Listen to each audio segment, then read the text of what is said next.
Lebih dari selusin orang terus memperluas area pencarian, bahkan mencari dalam radius 1 kilometer dari pusat ledakan, namun tetap tidak menemukan jejak yang berhubungan dengan Tama. Dari saat mereka mulai mencari, tidak ada dari mereka yang mengucapkan sepatah kata pun, tetapi perasaan putus asa menyelimuti hati semua orang saat ini. Waktu kembali ke sebelum pertempuran antara Tama dan Adi. Di kolam mata air panas di halaman kecil di lantai atas villa, semburan uap air tertinggal di permukaan air. Mata air panas yang jernih penuh dengan kelopak bunga yang mengambang, dan sepasang tangan batu giok dengan lembut mengutak-atik kelopaknya, permukaan air yang memantulkan cahaya bulan langsung berkilau dan indah.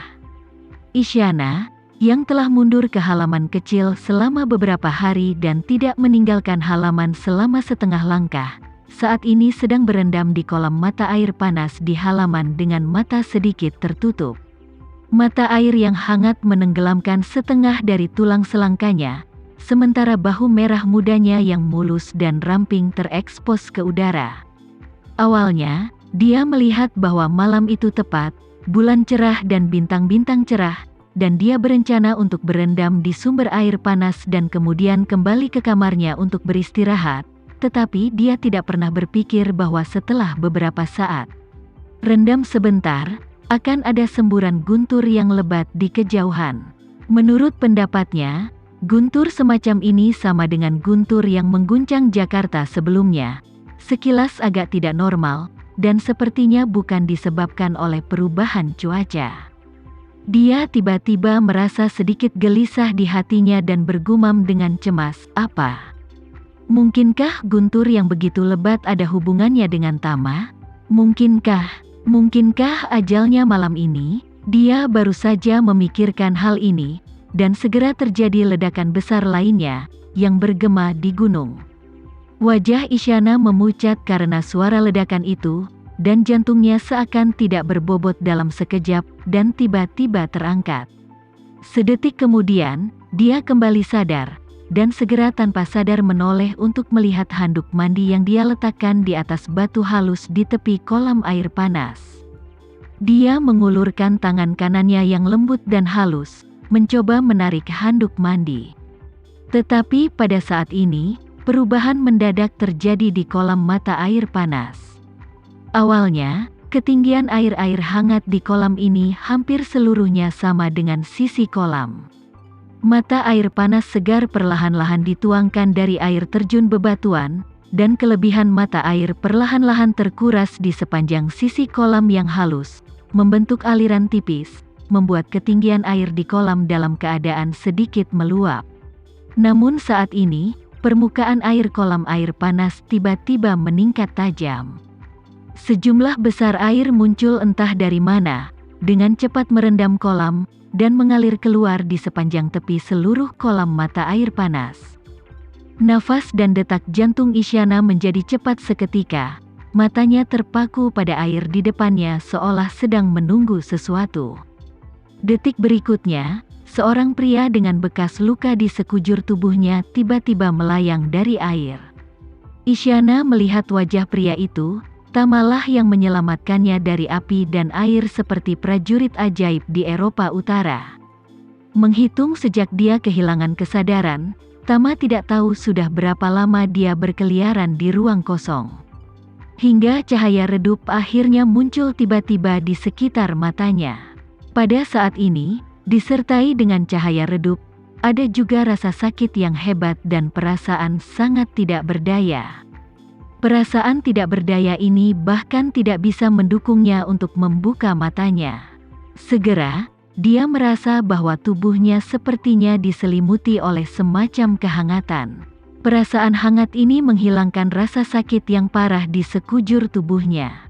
Segera setelah itu, dia menemukan bahwa perasaan hangat mendorongnya untuk melayang ke atas. Kemudian, dia mendengar suara yang dikenalnya berseru, "Tuan Renza." Panggilan ini secara bertahap memulihkan penglihatan Tama.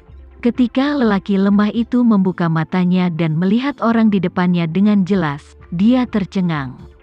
karena dia tiba-tiba menemukan bahwa gadis cantik di depannya berendam di kolam air panas, hanya menunjukkan sentuhan bahu yang harum, ternyata adalah Isyana yang misterius. Tama langsung terkejut. Dia merasa seolah-olah memimpikannya mimpi yang tak terbayangkan dan tidak logis, dan tidak tahu apakah dia hidup atau mati. Isyana melihat tatapan ngeri Tama, tersenyum manis, dan berkata lembut, "Tuan Renza, aku tidak takut, apa yang kamu takutkan?" Tama menatapnya dengan senyum tipis. Dia terkejut, dia hanya merasakan rasa sakit yang parah di sekujur tubuhnya menghilang dalam sekejap.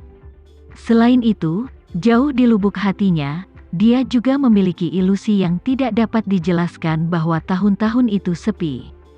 Dia tidak bisa menahan diri untuk bergumam, "Aku mungkin sudah mati. Tapi meski aku mati, mengapa aku melihat Isyana? Dia seharusnya tidak mati juga kan?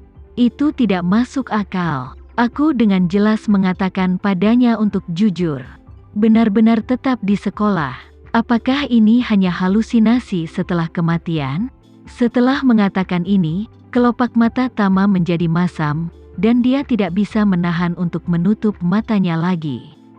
Segera setelah itu, dia merasa linglung, sepasang tangan halus memeluk dan menopangnya dari ketiaknya dengan paksa.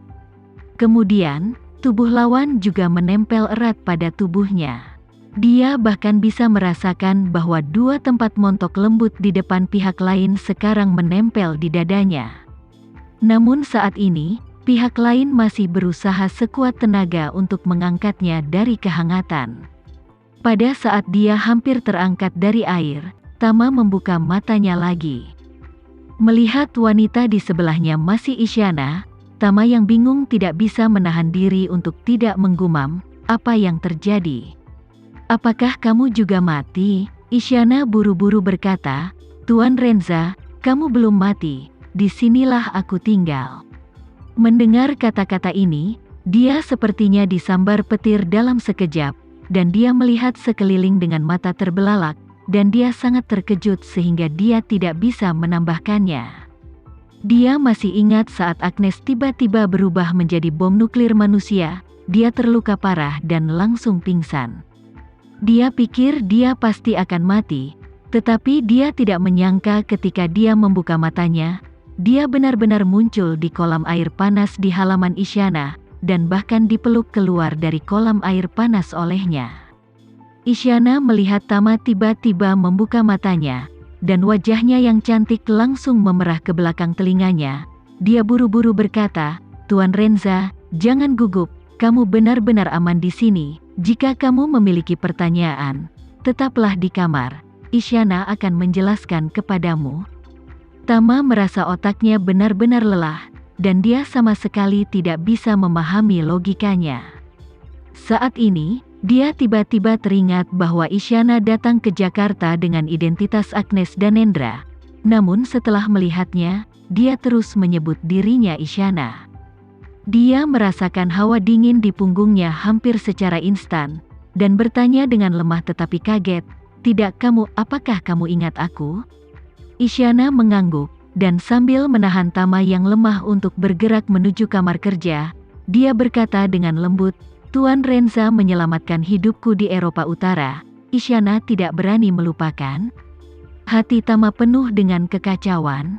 Dia bergumam, kenapa kamu masih ingat? Mungkinkah kamu juga seorang biksu? Kamu menghapus memori." Setelah itu, dia merasakan kontak fisik antara dirinya dan Tama, dan berkata dengan malu-malu, "Jangan tanya aku. Setelah aku menenangkanmu, aku akan menempatkanmu di tempat tidur. Ceritakan semuanya dengan jelas, dan tidak akan berani menyembunyikan apapun." Tama sedikit mengangguk. Dia tahu bahwa sangat sulit bagi Isyana untuk menahannya, dan dia juga ingin menggunakan kekuatan tubuhnya sebanyak mungkin untuk membantunya berbagi beban. Namun, selain bisa membuka mata dan berbicara, seluruh tubuhnya hampir lumpuh, tidak bisa berbuat apa-apa. Tapi yang membuat Tama merasa beruntung adalah meskipun tubuhnya tidak bisa bergerak sedikitpun, dia tetap merasakan sakit. Merasa sakit berarti kau bukan lumpuh. Isyana yang kurus membutuhkan setengah jam untuk membawa Tama kembali ke kamar sedikit demi sedikit, dan membawanya ke kamar tidur di lantai 2 dengan susah payah, dan dengan hati-hati meletakkannya di tempat tidurnya. Selama seluruh proses, keduanya tidak mengenakan pakaian apapun, dan tubuh mereka berpelukan erat.